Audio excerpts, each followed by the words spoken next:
salamat sa pagkakataon na kami po ay muli ninyong pinagkatipon sa lugar na ito upang ikaw po ay aming sama-sama mapatulingan at mapaglingkuran ang itaas ng banal mong pangalan sa bakong lugar na ito. Salamat din sa pagkakataon na kami po ay makakapakinig ng iyong mga salita. Buksan niyo po ang aming puso at isipan, gayon din po ang aming mga pandinig. Walang anumang maging barak, Panginoon, ng sa gayon. Ang bawat salita mo na mahasik sa aming mga puso ay tumanim ng malalim at mamunga ng masagana po sa aming mga buhay. Dalangin din namin, Ama, na kami po'y patawarin sa lahat po ng aming mga kasalanang nagagawa sa isip, sa salita, at pwede po, Panginoon, hugasan kami ng iyong banal na dugo. Mula ulo hanggang talampakan. Ang sa gayon, walang anumang maging foothold ang kaaway sa amin at walang anumang maging hadlang upang tanggapin namin ng malaya ang iyong biyaya sa hapon ito. Bagamat kami ay iilan, Panginoon, alam po namin na kami sinasamahan ng iyong libo-libo anghel. Dalangin namin, Panginoon, na mangusap ka sa bawat isa sa amin. Bigyan po kami ng karunungan, ng katalinuhan na nagmumula sa iyo, Panginoon. At ano po aming mga kalalagayan, sa iyo po namin ipinagkakatiwala.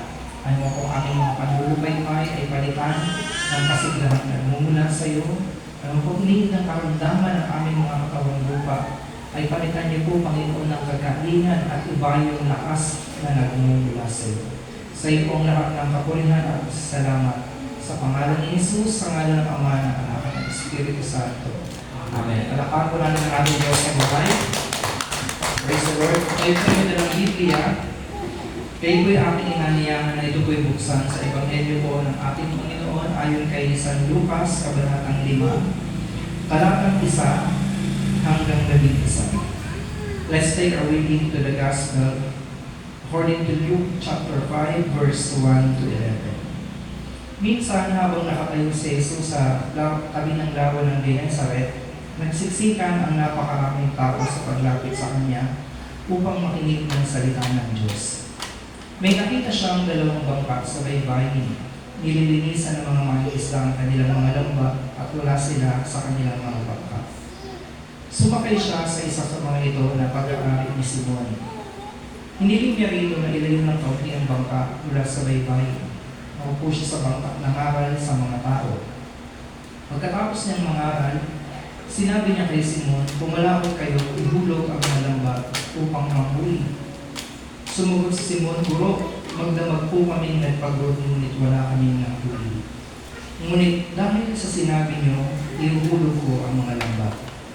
Ganun nga ang ginawa nila, nakahuli sila ng maraming isda, kaya't halos mapunit ang kanilang mga lambat.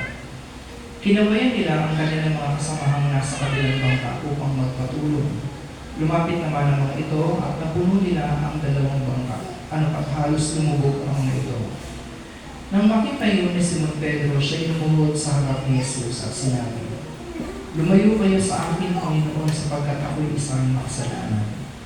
Nang gilala siya ang kanyang mga kasama dahil sila ng kanilang huli, gayon din sina Santiago at Juan, ng mga anak ni Zebedeo at mga kasosyo ni Simon. Sinabi ni Jesus kay Simon, "Huwag kang matakot. Mula ngayon mga tao na sa halip ng mga isda ang iyong pupulihin." Nang malitabi na nila ang mga bangka sa pampang, iniwan nila ang lahat at sumunod kay Jesus. Mga minamahal kong magulang at kapatid, ito po ang magandang balita ng ating pong kaligtasan. Palakpakan po natin ang pagkakabasa po ng kanyang salita. Praise the Lord. Pwede na po kayo upo sa presensya ng Panginoon. Magandang hapon po mga kapatid. Ayan. Salamat naman po sa Panginoon dahil ako po ay nabalik muli dito po sa inyong magandang lugar. Medyo hinahanap ko lang yung mga matatandang babae. Parang sila yung mga wala. Yung mga lalaki ang nandito. May ba't kaya ganun pag ako ang napakapa? Naaalala ko kasi si Brother Bert Napa nung siya ay nabubuhay pa.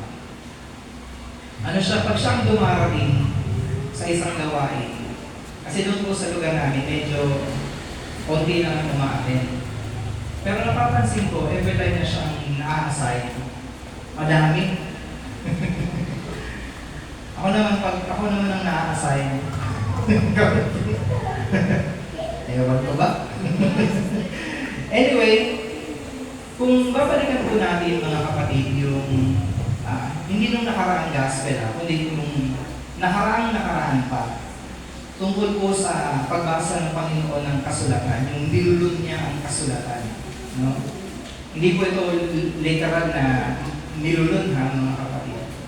Bagkos, nung ito po ay kanyang binasa, kanyang ipinaliwanag, ay nanggilalas po ang mga tao. Namangha sila sapagkat buhay na buhay ang scripture, ang salita po na kanyang binabasa. So, this is one of the reasons kung bakit po maraming mga tao ngayon ang nagkakalimpunan, nagsisiksikan, ang sabi po sa verse na ating binasa, upang makinig po ng salita ng Diyos. So, Jesus attracts people not only because He is a good speaker, but because He speaks about the word of the Lord. So, hindi dahil sa eloquent preacher siya, kundi dahil yung kanya pong salita, mga kapatid, bukod sa ito ay mayroon pong buhay, no? Ito ay tumatagos sa puso ng mga tao, kaya po siya ay sinusundan, hinahanap, at ang mga tao po ay nagsisiksikan pa nga. Para lang po makapakinig ng kanyang ipangangaral. No? How I wish na ganun ang mga prayer meeting, nagsisiksikan ang mga tao sa sobrang excitement nila na makinig ng Word of God. Amen? Meron pong ibang verse o meron pong ibang translation, masarap siya basahin.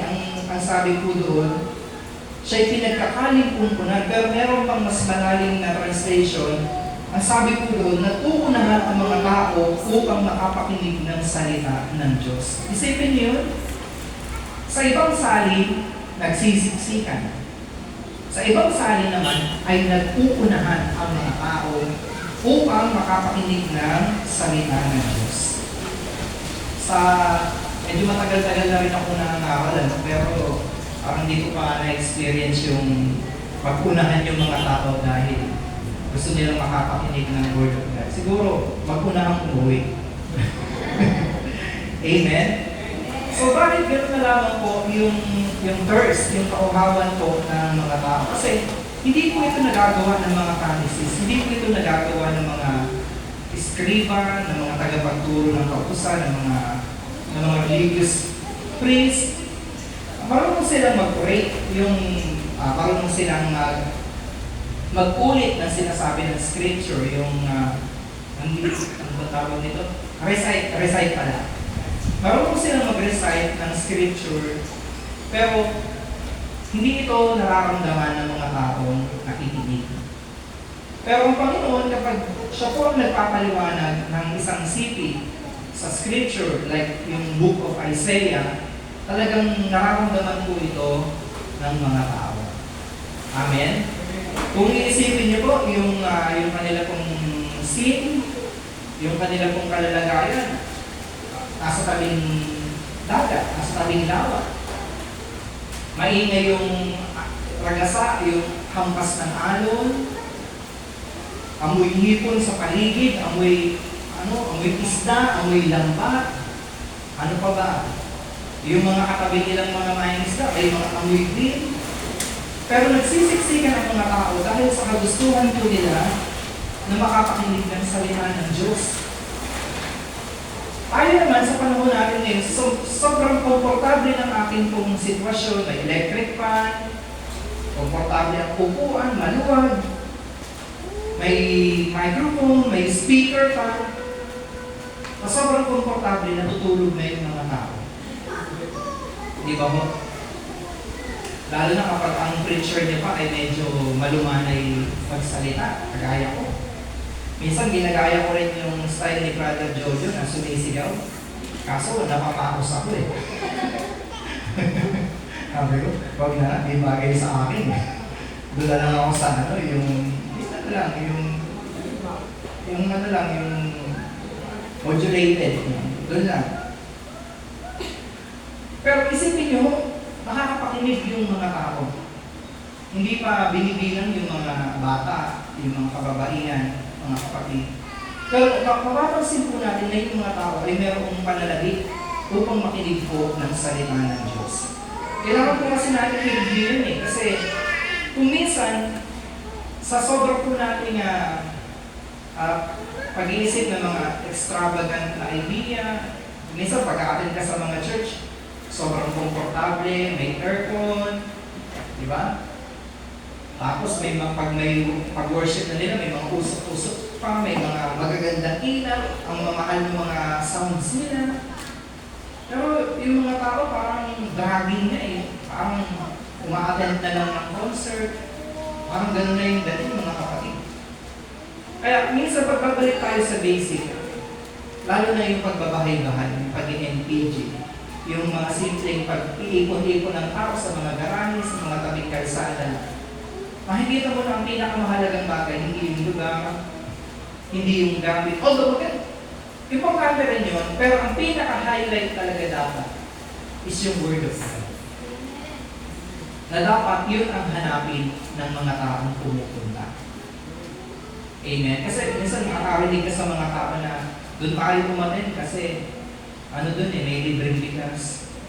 Diba? Doon tayo umaten kasi may scholarship yung anak natin. Doon tayo umaten kasi komportable yung upuan, hindi mainit. Ang ibig sabihin, ang hinahanap na nila is yung comfort. Samantalang yung mga taong ito, sa kabila po ng sitwasyon na maingay yung hampas ng alon, ang ginawa pang pulpito ng Panginoon ay bangka. Pero nandoon yung paghahangad nila na makapakinig po ng salita ng Diyos. Sabi ng Romans 10:17, ang pananalig ay bunga ng pakikinig. So ano po ang makikita natin sa passage po na ating binasa? We saw a man of God speaking the word of God. Ano po ba ang meron kay Jesus? Bakit po siya attractive, mga kapatid? Bakit kahit saan siya magpunta, ay pinag-iipon-ipunan siya ng mga tao? Alam niyo kung bakit? Kasi ang dala niya ay salita na nagbibigay po ng buhay. Ito po ay challenge sa atin na lapitan tayo ng tao dahil po sa salita ng Diyos. I think we must develop some skill para maging kaakit-akit ang dating ng salita ng Diyos sa mga tagapakinig. Kasi minsan pag nakikilala kang ikaw ay preacher, ikaw ay pastor, ikaw ay man of God, parang iba, allergic sila sa'yo. Kasi ang boring mong kasama.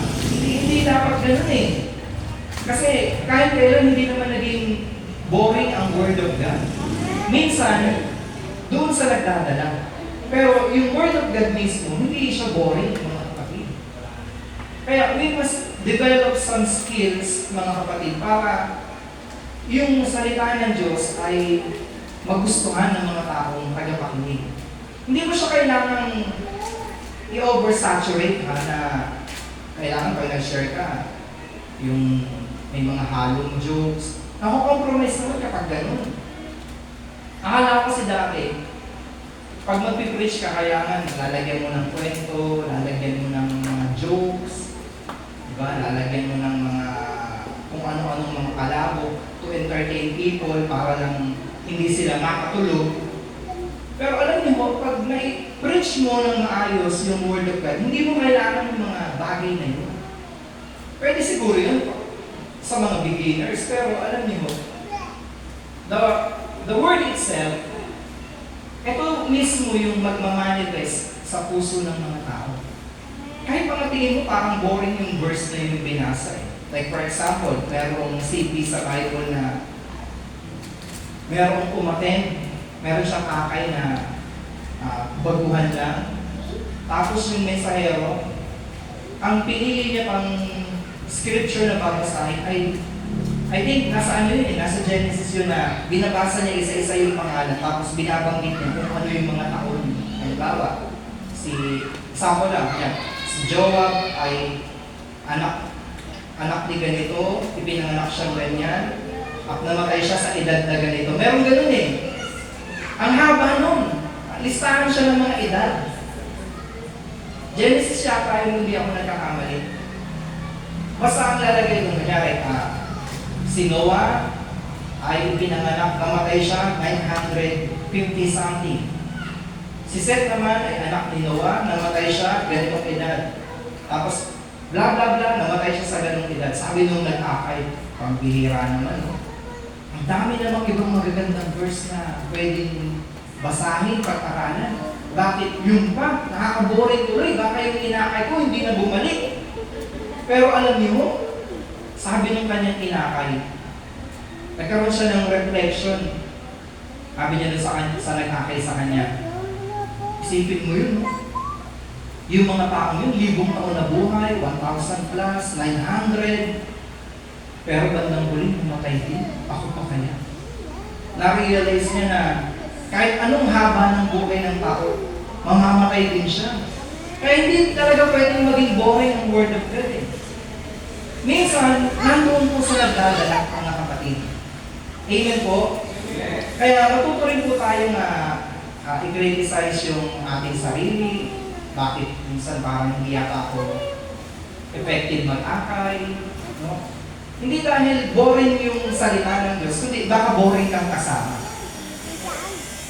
Amen? Na lahat na lang ino-over-spiritualize mo, mga kapatid. So sabi mo ng verse 2 and 3, may nakita siyang dalawang bangka sa baybayin. Nililinisan ng mga isla ang kanilang mga labat at wala sila sa kanilang mga bangka. Sumakay siya sa isa sa mga ito na pag-aari ni Simon. So another thing, he uses available resources and materials. So ano pong ginawa ng Panginoon? Yung bangka ay ginawa niya pong pulpito. Ginawa niyang instrumento para ma-amplify yung kanya pong pagsasalita. Kasi according to some studies, ang wave kasi nagpapaganda, nagka-amplify at nagpapalakas ng boses. Di ba? Pag sinabi mo, "Gwapo ko! Sinungaling! Bumabalik." Joke lang. Nag-e-echo, mga kapatid, nag-a-amplify. So nakita rin siya ng mga tao doon, especially yung mga mangingisda, at ginawa niya po itong mga disciples niya. Ito po yung unang pagtawag sa apat na mga alagad ng Panginoon, napawang mga mangingisda. Amen? Meron agad na gustong i-highlight ang Panginoon na from fisherman, magiging fishers of men. Na darating yung panahon, hindi na lang mga ayungin, mga tambako lang inyong hulihin, kundi tao na mismo ang inyong lalambatin. Amen? So, lahat ng bagay na nandoon sa tabing lawa ay ginamit po ng Panginoon. So, useful ang bawat isa, mga kapatid. Walang anong palamuti. Ang lahat ay kagamit-gamit. Tingnan niyo nga yung katabi niyo kung useful. Baka useless ang mga kapatid. Useful dapat. Lahat ng meron sa atin ay dapat po na nagagamit to bring glory to the name of the Lord, mga kapatid. At na po yung ating kagandahan, yung ating physical appearance. Yan po ay dapat na nagdadala ng kaluwalhatian sa Panginoon. Kasi kung papansinin niyo po sa panahon natin ngayon, yung mga physical appearance, ito yung nagagamit ng kaaway to seduce.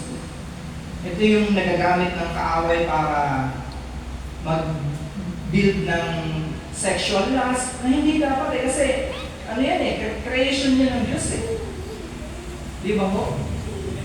Na ano ang ibinabalagad ng mga tao ngayon, yung kanilang mga katawan, yung kanilang mga mukha, para magkaroon ng fantasies yung mga nanonood. Isipin niyo mo, yung mga vlogger ngayon, dati bulsa yung mga content nila, pero dahil ang kanilang mga viewers ay kakaunti, anong ginagawa nila? Nag-switch sila sa ibang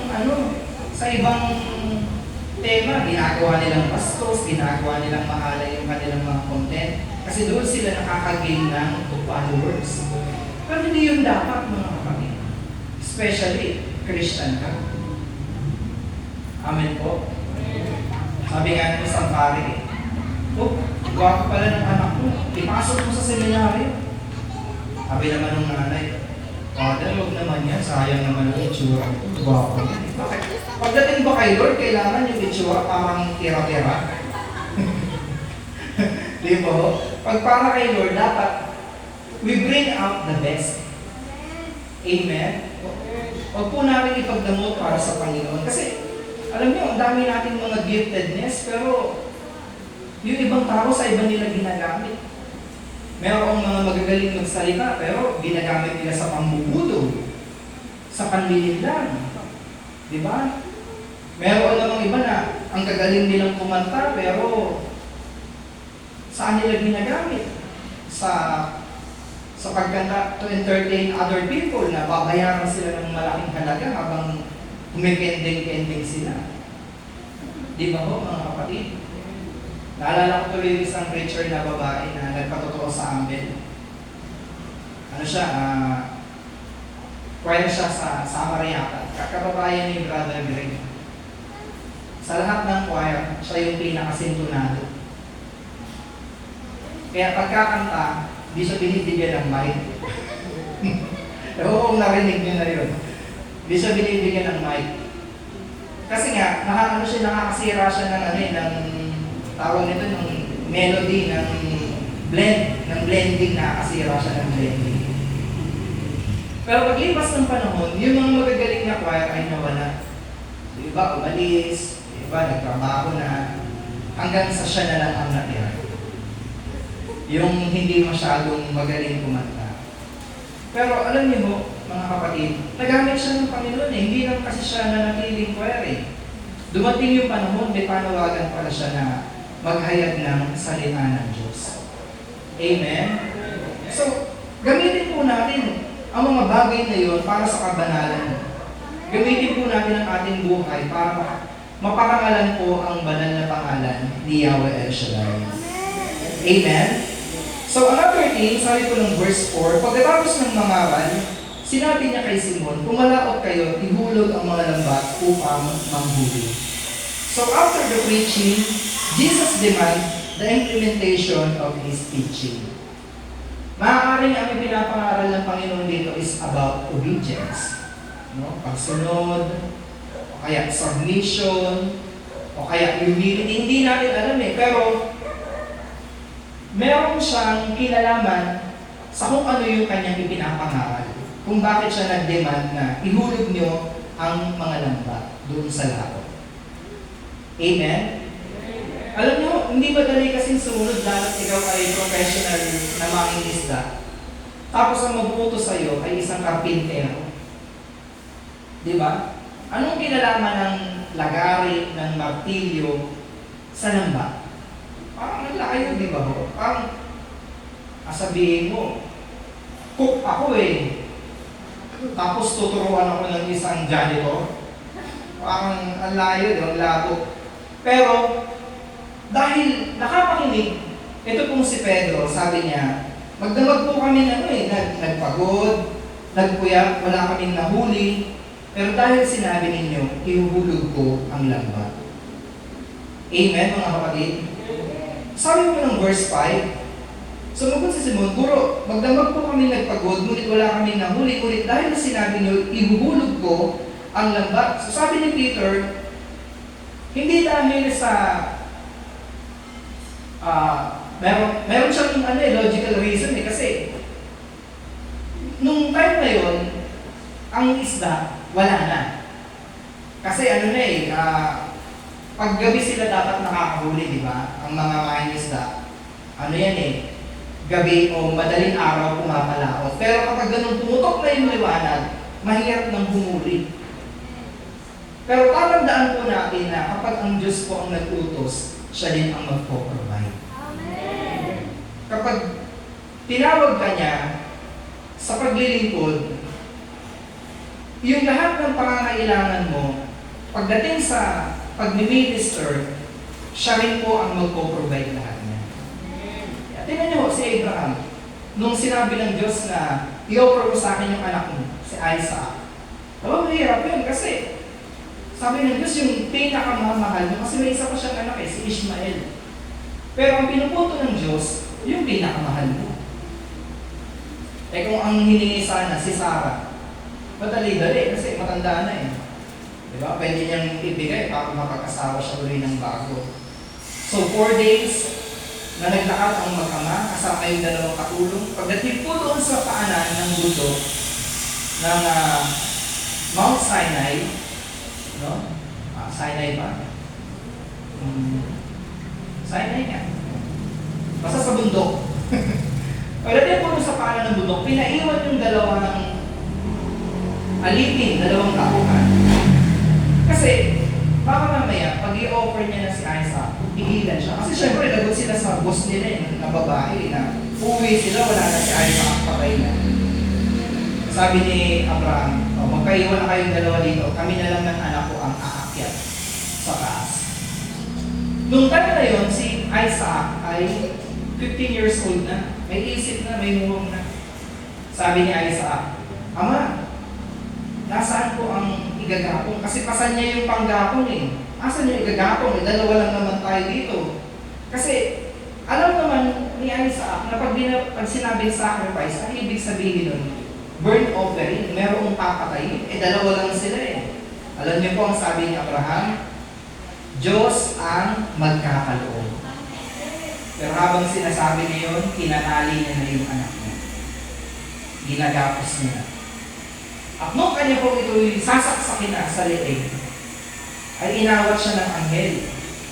At mula sa malapit o sa hindi kalayuan ay meron pong isang tupa o ram na yung kanyang sungay ay nabuhol sa mga sanga. At ito po ang ipinalit ni Abraham para i-offer kaysa sa kanya pong anak. Amen? Kasi napatunayan niya na yung kanyang faithfulness kay Yahweh. So ano bang ibig kong sabihin? Pag tinawag ka kasi ng Diyos to do something, alam mo sa sarili mo, wala ka nun, siya ang magpo-provide. Pag tinawag ka niya na mag-aral, alam mo sa sarili mo, hindi naman ganun kalalim ang iyong pinag-aralan, Diyos ang magpo-provide. Halimbawa, kagaya namin, kami mga preacher, hindi naman makataas ang pinag-aralan namin. Nung dumating ako sa Rizal, ang natapos ko lang po noon ay high school. Yung iba nga ang pinapatotoo nila, grade 1 lang. Mga kapatid. Sino ba to? Si Brother Rico, yung preacher natin ang patotoo niya nung narinig ko sa kanya noon, hindi siya marunong bumasa. Pero pagdating sa Bible, nababasa niya. Di ba ko? Amen? Rico na preacher hindi yung kasi ang Diyos ang magpo-provide. Yung tinawag kang coordinator, tinawag kang manggagawa, tapos nagdududa ka sa iyong status na, bakit akong nilagay dyan eh? Wala naman akong pang abono. Wala akong pang bigay, wala akong pang paluwal. Diyos nga ang magpo-provide. Kasi, kung tatawagin tayo na punong-puno tayo, hindi natin malalaman na pinoprovide ng Diyos ang ating mga pangangailangan kung may kulang man sa atin. Pero kung tumugon ka at alam mo sa sarili mo, ikaw ay empty, ikaw ay kulang, mapagtatanto mo na nagawa mo ang paglilingkod dahil provide ng Diyos lahat ng iyong kailangan. Amen? Ako nung nagsimula ako dito, wala naman akong alam sa Bible, hindi ko alam kung ano yung verse. Hindi ko alam, mga kapatid. Pero, ang panalangin ko nun sa Panginoon, bigyan ako ng kaalaman, ng pag-i-explain sa Bible. Kasi, paano ako mag-i-explain kung mismo sa sarili ko, hindi ko maintindihan. Kaya, biyaya naman sa Diyos, ayan, naabutan ko yung College of Divine Wisdom. Lahat kami preacher ay pinag-aral ko dyan. Kaya, kahit pa paano, meron kaming nasasabing may laman-laman sa mga tao. Amen? Sabi ko ng verse 6, ganoon na ang ginawa nila, kaya nakahuli sila ng maraming isda. Kaya halos mapunit ang kanilang mga lambat. Kanina halos kahit hipon wala eh. Diba? Kahit siguro janitor fish wala eh. Pero kung sila po ay sumunod, sa dami ng kanilang huli, halos mapunit naman ang kanilang mga lakwa. Tignan niyo talaga pag sinusunod tayo sa Lord, dati halos wala kang makain. Ngayon, ikaw na ang nagpapakain sa mga tao. Maaalala niyo ba yung mga sitwasyon natin dati? Di ba? Inaano tayo ni Lord, ina-uplift niya talaga tayo. Tinataas niya yung level natin. Amen? Dati walang kumapansin sa'yo, pero nung simula kang maging manggagawa ng Panginoon, biglang dumami ang iyong kaibigan. Diba? Biglang ngayon, kung saang anniversary ka pumunta, may bebeso sa'yo. Dati na wala namang kumapansin sa'yo. Sino ba tayo? Ako nga, pag iniisip-isip ko sa sarili ko, minsan nalapitan ako ng mga, kasi di ba naging AIC ako, minsan may nagmamano sa akin, parang naiilang na ako, minsan ang nagmamano pa sa akin, yung mga mayayamang tao, alam ko sa sarili ko, may mga big time talaga yun, sa loob-loob ko lang yun. Minamanuwa nila ako, di nila alam, taga-deliver lang naman ako ng wakasin-masin. Di ba? Pero dahil binibihisan tayo ng Diyos, mga kapatid, ginagalang tayo ng mga taong nakapaligid sa atin, nire-respeto tayo. Hindi dahil sa tayo yun, kundi dahil sa salita ng Diyos na ating pong daladala. Amen? No? Kasi, isipin mo, dati, ang tingin sa'yo ng mga kapitbahay mo, ismosa lang, nangungutang lang. Diba? Pero ngayon, binago ng Lord ang buhay natin, lalabas ka, nakapustura ka na, naka-white, ganda ng yun pala. Dati nangungutang lang to sa akin, siya na yung lector commentator. Ngayon, malapit na siya kay Father. Diba? Kasi nga, binibihisan po tayo ng Diyos. Verse 7, kinawayan nila ang kanilang mga kasamahang nasa kabilang bangka upang magpatulong. Lumapit naman ang mga ito, napuno nila ang dalawang bangka, at halos lumubog ang mga ito. Ito yung maganda kay Simon Peter. Nung siya po ay biniyayaan ng Diyos ng maraming huli, hindi niya sinolo. Naalala niyang kawayan yung kanyang mga kasamahan. Kasi alam niyo kung sinolo niya yun, di ba? Halos mapunit. Halos lumubog ang bangka. Kung yun ay kanya pong sinolo, silang magkapatid, hindi rin nila yung mapapahinabangan. Mapupunit, makakawala yung mga isda, lulubog ang bangka, makakawala yung mga isda. Kinalala nila na meron pa silang mga kasama. Ang nakakalungkot po kasi minsan sa atin, pag tayo po ay pinagpapala na ng Panginoon, nakakalimot na tayo. Kaya ang ending, malungkot pa rin tayo. Alam niyo, nakaahon ka na, lumubog ka pa. Huwag po natin panghinayangan yung mga nagagastos natin para sa gawain ng Panginoon, lalo na sa pag-aakay. Diba? Kasi aminin natin, meron talagang financial matters din sa ganyang mga bagay. Yung, halimbawa, sa gawain, yung pagluluto ng pagkain. Pero kung doon naman sa pagpapakain ay nakaka-akay ka ng mga tao, bakit hindi? Kung ito yung way na gagamitin ng Lord para may mga kabataan na babalik ng babalik. Marami pong nagpapatatawan niya na mga choir. Kaya sila nagsimulang umattend doon kasi nakakain sila ng libreng merienda. From school, nabibigyan sila ng sesto, ng cupcake. Noong una yun ang binabalikan nila pagdating ng panahon, na-realize nila sa sarili nila na hindi na pala physical food yung hinahanap nila, kundi yung spiritual food na. Amen? Huwag po nating panghinayangan. Kasi bandang huli, lahat po tayo ay makikinabang. Amen? Kahit na nagastusan ka sa panlilibre ng pamasahe papunta ng Ambe, si Lord po ang magbabalik niya, lalo't meron kang soul na naakay. Amen? Dati nililibre mo siya ng pamasahe, pero natuwa ang Diyos sa'yo, ngayon binigyan na kayo ng sariling sasakyan. Amen? Eh kung sa panlilibre pa lang ng pamasahe, nangihinayang, ano ba naman sister? Laki na lang kitang nililibre. Sa halip na bibigyan ka pa ng Diyos ng maraming pagpapala, hindi na lang siguro kasi takot kang kumaway sa iba. Amen po? So let your money serve you. Kaya mo na ang pera ang paglingkuran ka, hindi tayo ang maglingkod sa pera. Kasi ang mahirap po, kung ang nangyari siguro ay sinolo ni Pedro yung lambat na punong-puno ng isda, siguro na iba yung istorya. Wala siguro silang nahango na maraming huli doon sa pangpang mga kapatid. Kaya alalahanin po natin yung mga tao sa ating paligid. Pag tayo po ay pinagpapaalala ng Panginoon, huwag po natin silang kalilimutan.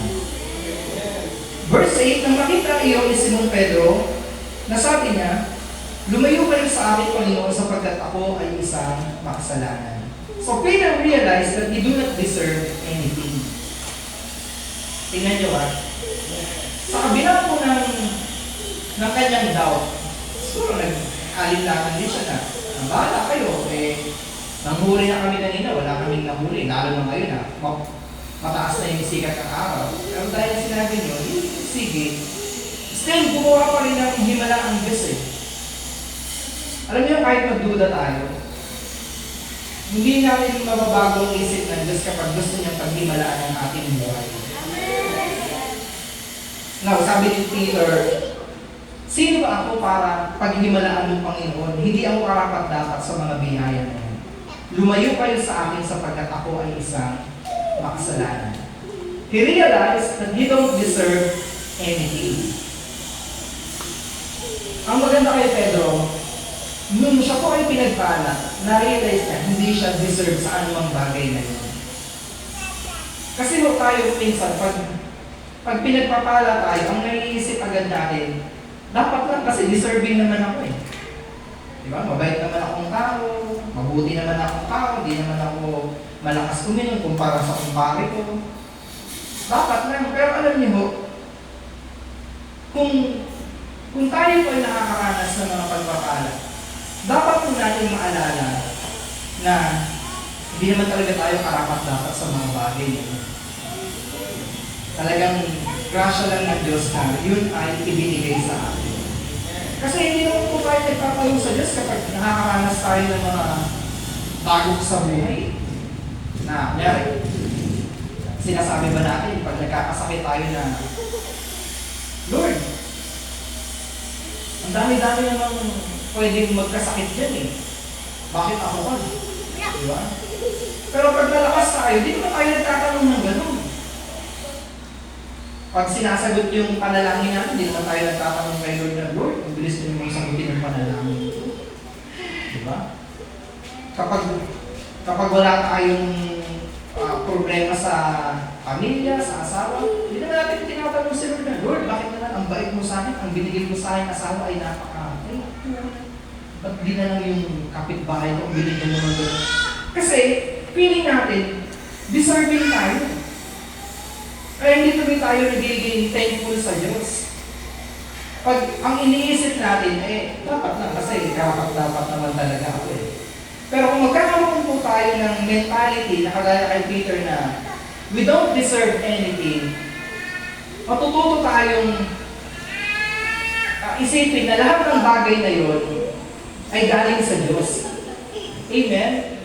Kasi isipin nyo professional siyang mangingisda. Magdamag sila ng huli. Nagpuyat pa sila sa panguhuli. Pero sa kabila ng lahat ng kanilang effort, nauwi yun sa wala. Kasi po, bakit? Wala ang Diyos ng tagpong yun. Wala yung kanyang pagpapala. Pero the moment na sinabit ni Peter yung kanyang sarili na, sige po, inuhulog ko yung lambat. Doon niya na-realize na pag ginusto ng Diyos, kahit pa salungat sa batas ng kalikasan, kung gustong ipadala sa iyo yung mga isda, ipapadala niya sa iyo. Hindi ko ba napapansin?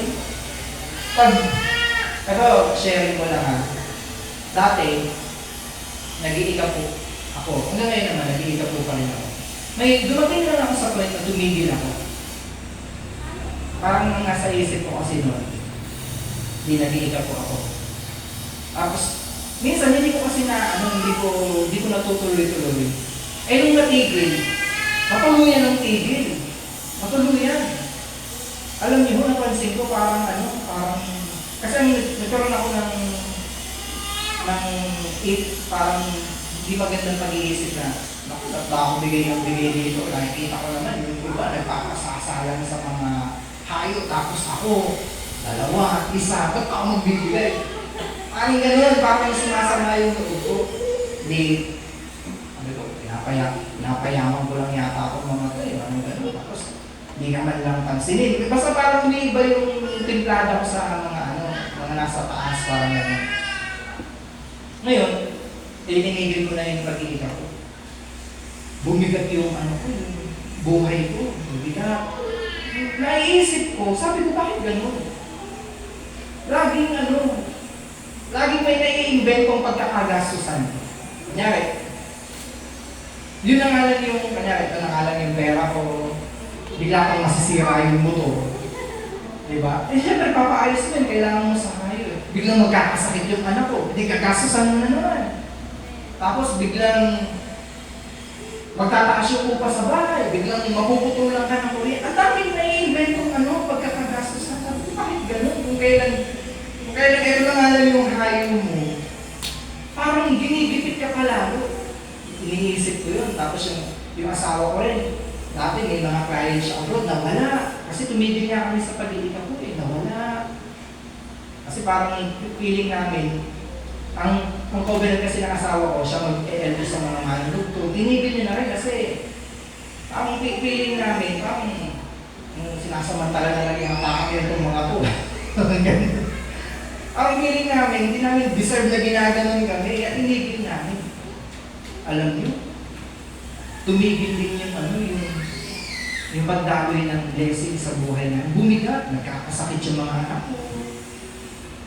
Yun nga, nasisira yung mga motor na ginagamit ko. Kakapaayos ko pa lang. Sira na naman. Ako sabi ko, hindi ko sinabi sa asawa ko, ako na lang sa sarili ko. Sabi ko, mag-iikap ko ako, babalik ulit ako sa pag-iikap ko, dun sa main. Kasi sa ibang naman, nagbibigay pa rin ako, pero sa main hindi na. Sabi ko, ibabalik ko sa main kasi baka nandun yung covenant ko talaga. Binalik ko. Yung hayo ko, siguro dalawa, kinumpit ko lahat, 2, 3, ibinalik ko agad yung 10% sa gawain. Alam niyo, the next week, hindi ganun pa rin, konti pa rin yung hayo ko, ganun pa rin. Sabi ko, nagtitiwala ako sa Diyos kahit ito lang yung hayo ko, mapoprovide niya lahat. Alam niyo po, may mga gawain kasi na alam mo na yung ibibigay sa'yo. Parang ganun, kunyari, ito, kaya may iba na, nag-memorasyo Parang markado mo na Pero alam mo, ang Lord talaga, pag kumilo siya, mamamangha ka talaga yung magugulat ka. Kasi yung gawain na yun na hindi naman kalakihan ang ibinibigay. Ito po yung yung may mga, labasan na yung mga tao. Ito pa yung mga pumamay sa akin, na, uy, Brother Mark, ito, may sumasamang maaligasgas. Ayun, tapos, pagdating na naman doon sa kabilang hayo na hindi rin naman ganun kalaki, basta lagi may pinapadala si Lord para maging way niya na para bang ang hinayuan ko na rin ay pang-amorsolo. Parang ganun, mga kapatid. Kaya sabi ko talaga, kita mo talaga. Ano talaga si Lord tapat siya Pag gusto ka niyang pagpalain, walang makakapipi. Amen. Diba? Kahit ilagay ka doon sa lugar na parang kawawa, parang alanganin, aabutin ka pa rin niya ng pagpapala Pero kung dinudugas mo naman, kahit ipwesto mo yung sarili mo dun sa sinasabing malalaki magbigay, na sikat, na pinupuntahan ng mga preacher, biglang doon ka naman pala, olats, gutom, pag-uwi mga kapatid. Amen? So, sabi po dito, verse 9 and 10, nang gilala siya, at ang kanyang mga kasama dahil sa dami ng kanilang huli, gayon din sila Santiago, tuwa ng mga anak ni Zebedeo at mga kasosyo ni Simon. Sinabi ni Jesus kay Simon, huwag kang matakot, mula ngayon mga tao na sa halip ng mga isda, ang iyong uhulihin. So, although pinagpala ng Panginoon, sa dami ng huli, itong si Simon, mga kapatid, hindi niya hinabol yung dami ng isda. Hindi niya hinabol yun, mga kapatid. Ang mapapansin niyo po, After po nun, nang maitabi na nila ang bangka sa pangpang, iniwan nila ang lahat at sumunod kay Jesus. Ang pinaka-climax ng istorya, hindi sila naakit sa dami ng nahuli. Naakit sila doon sa tao na nagsugo sa kanila upang manghuli ng isda.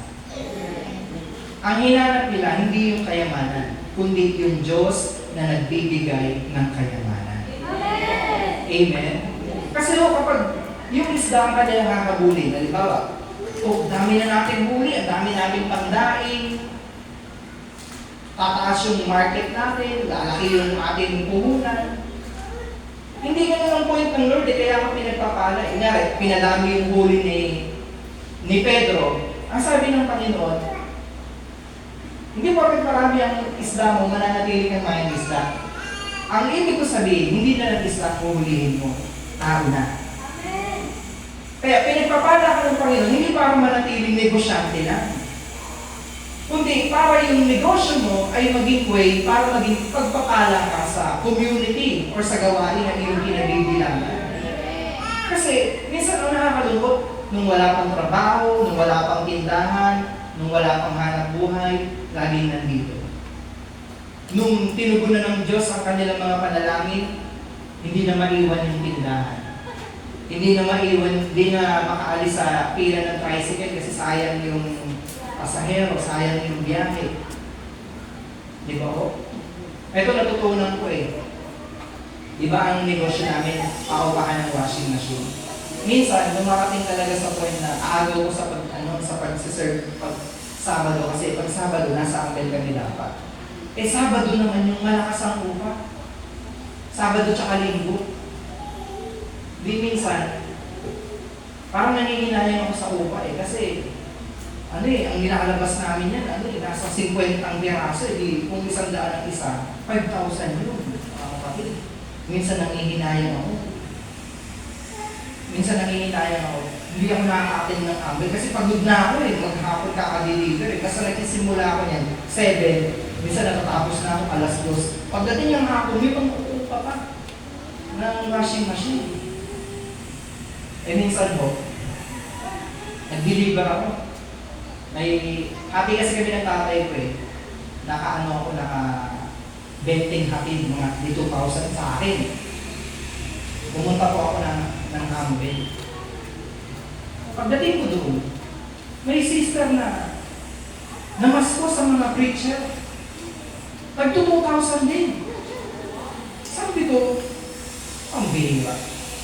Kung pumunta pala ako ng Amway, hindi pa ako pagod. May 2,000 pa sana ako. Matalang ako, deliver ako ng deliver para makaihip ko ng ganong amount. Pagod na pagod pa ako. Wala na akong nakuha kasi umalis na yung sister. Ako sinitignan ko yung mga kasama ko, sila Brother Jerry, nag-chess, sila Brother Ariel, nag-chess. Sabi ko, itong mga taong to, walang pagod-pagod. Nakapukay, samantalang ako, hal-hal na yung dila ko, kakadeliver. Kaya simula po noon, pag araw na para kay Lord, pag kailangan ko ng iiwan ko na talaga. Iiwan ko na.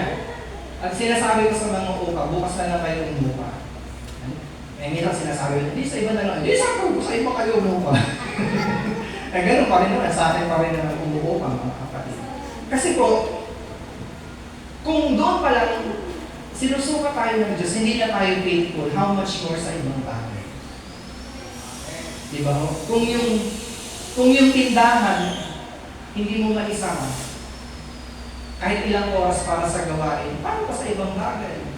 Kung yung pagtitinda ng sigarilyo, ng alak, hindi mo matigilan kasi sayang yung porsyento, mas malaki ang kita paggabi.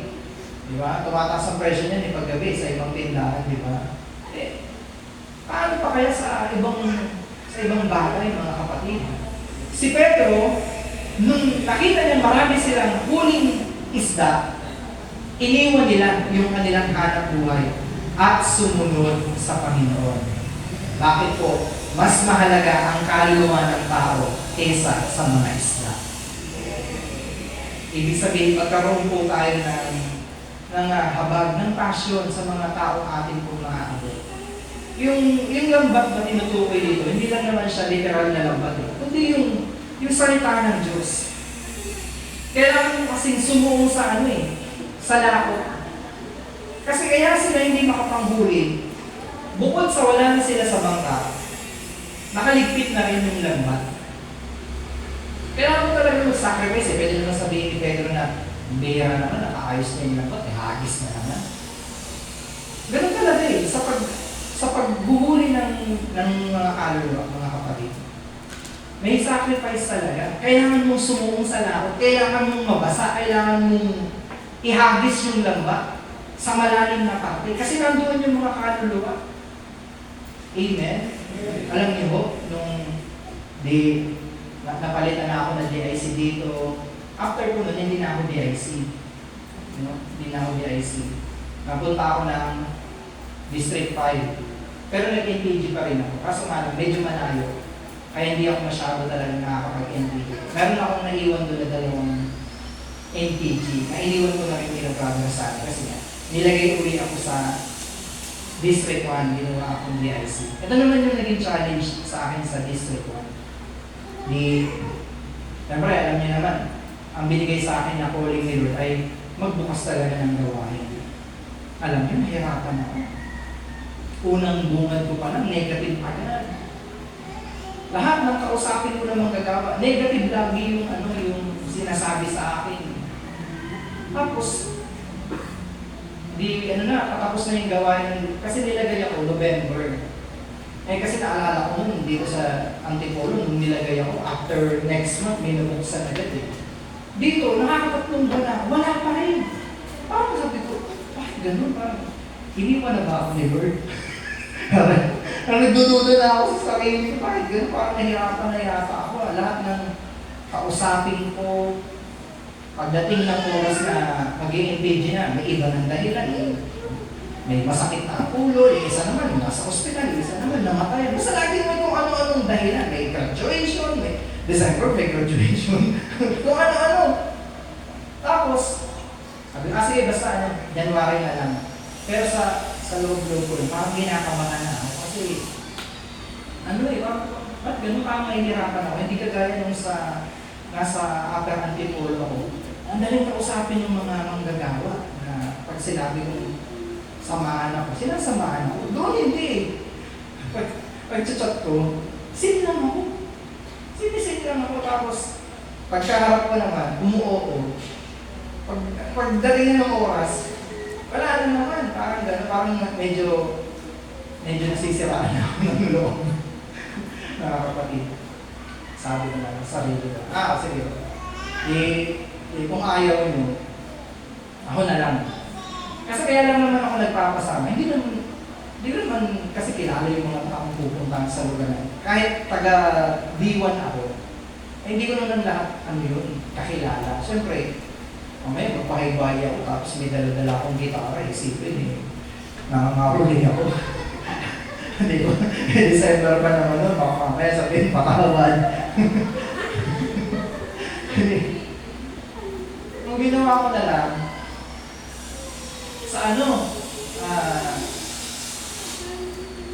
sa GC, sa GC ng yung mga buy and sell. Napunta ako sa buy and sell. Nagtanong ako, may nag-ensya na iba dito. Pero tindahan nyo naman kung ano-ano mga paninda.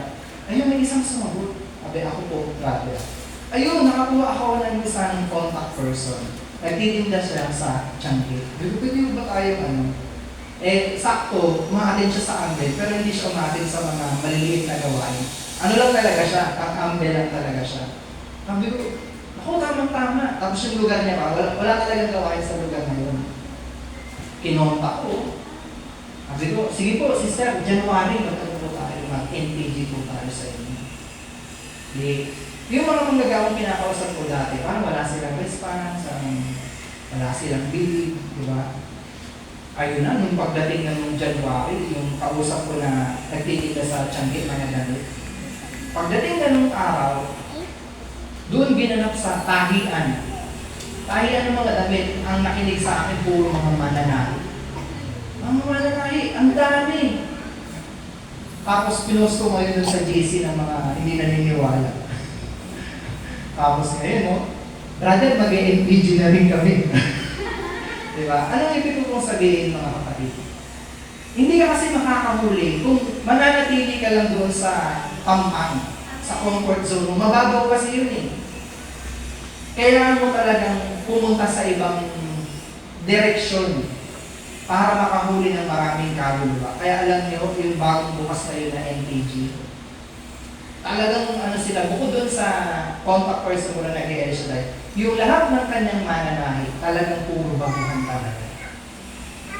Kaya pag nag-talk ako sa kanila, para bang ano sila, yung gutom na gutom, tapos minsan kapag may time na hindi ako nakakapunta, hinahanap talaga nila, ay sayang, wala tayo. Kasi gusto namin makinig, 4:10 na pala, tayo. Sayang, kasi po, bakit? Pag tayo po ay tinawag po ng Panginoon, bukod sa ipoprovide niya ang ating lamba, ipoprovide niya yung ating mga pangangailangan, hindi niya kakayaang mapulit ang lambat natin, hindi niya kakayaang lubog ang ating bangka, basta willing tayo ipagamit ang ating mga buhay. Amen? Tayo tayo sa presensya ng Panginoon. Wala kaming ibang pinakananais o Diyos, kundi ang mapalapit sa iyo. Hallelujah. Taas po natin ang ating mga kamay at tayo po'y dumulog sa banal na presensya ng Panginoon. Tugon ng aming puso. Hallelujah.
maging instrumento ang bawat buhay namin upang marami kaming kaluluwa ang maiahon sa bangka, Panginoon. at madala ang kanilang mga buhay patungo sa iyong paanan, Lord. Patawarin niyo kami na kung minsan ay mas nagiging priority namin ang mga material na pagpapala, ang mga bagay na ipinadadala mo sa amin, sa halip na ikaw ang siyang dapat namin unahin, Panginoon. Ilagay niyo po sa aming mga puso, Lord, na kapag kami ay iyong tinawag, hindi kami magpukulang, Panginoon. Sapagkat ipoprovide niyo ang lahat po ng aming mga pangangailangan. At huwag kaming matakot na lumusong sa mga laot, Lord. Dahil alam namin na sa amin pong pamamalakaya, sa amin pong pag-abot sa mga tao, ay meron at meron kaming madadala patungo po sa iyong kaharian. At doon pa lamang po, Lord, alam po namin na ang pagpapala kong kabalik mo sa aming buhay ay hindi po namin sukat akalain, Panginoon. Hindi po namin matatawaran ang mga biyayang ibibigay niyo po sa amin kapag kami po ay nagpagamit sa iyo, Lord. Kaya patuloy niyo po, Panginoon, na i-bless ang bawat buhay namin. I-bless ang inyong mga awit, panunugtog, poor group, mga manggagawa sa lugar na ito. At ganyan po ang mga kapatid namin hindi nakadalo, ano man po ang kanilang mga sitwasyon at kalalagayan, ay abutin niyo rin po ng iyong kahatagan sa hapon ito. I-bless niyo ang prayer request ng bawat isa sa aming Panginoon. I-bless niyo po ang mga mahal nila sa buhay na nasa abroad, nasa dagat, Panginoon, nasa malalayong lugar. Abutin palagi ng iyong divine protection, ng iyong pag-iingat. Pati na po ang mga anak, asawa nila, mga nagtatrabaho, Panginoon, ay palagi niyo pong samahan ng iyong libo-libong anghel. At patuloy niyo pong i-bless ang gawain ito sa Carissa, Lord. Naway marami pang kaluluwa ang madala sa lugar na ito, makakilala, makapakinig ng iyong salita. Salita na nagkakatid ng buhay at pag-asa, Panginoon. At dalangin namin, ano po, Lord, ang mga struggle ng paglilingkod ng bawat isa sa amin, Lord. Ikaw po ang siyang magbigay ng kalakasan upang ito po'y aming mapagtagumpayan. Sa lahat po ng mga may karamdamang iniinda sa kanilang katawan, hayaan niyo po ng iyong mapagpalang kamay ang siyang tumabot sa bawat isa't dumaloy ang kagalingan mula ulo hanggang talampakan sa pangalan po ni Jesus. At pahabain niyo po, Panginoon, ang bawat buhay ng inyong mga lingkod sa lugar na ito. Malayo sa lahat ng uri ng sakit at karamdaman.